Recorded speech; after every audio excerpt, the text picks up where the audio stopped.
Hey everyone, this is Tim from YourSixTech. Today in this video, I'm going to show you how to reinstall deleted applications and where to find them on your Fire TV or Fire Stick. So I'm just on the home screen here, and I'm going to go on over to Settings, and then go on down to Applications right here, and go to Manage Installed Applications. And I simply want to go ahead and just delete an application for you guys, and then reinstall it. And this is very easy to do. So let's go to my applications and delete something I do not use anymore.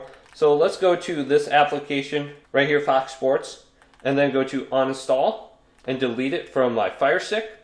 Now, once this is uninstalled, let's go back to the home screen. Alright, so I'm going to press the home button and then go on over to where it says find right here, the little search icon, and then go to the App Store and select this. Now, when this page loads, go down to where it says App Library, and then you'll see all these options on the top here. So let's go on over to where it says Not Installed Now, and your deleted applications will display on the top here, and these will be linked to your account. So here's Fox Sports. I can simply go to it now and then reinstall it, so you can see any kind of application you ever had on your Fire Stick that you deleted. Now, your third-party applications will not display on here, just the ones that are in the App Store itself. So I can go up and down and I can see everything in here very easily. So this video did indeed help you guys out. Leave it a big thumbs up and subscribe to my channel down below for more tech videos coming up next on YourSixTech.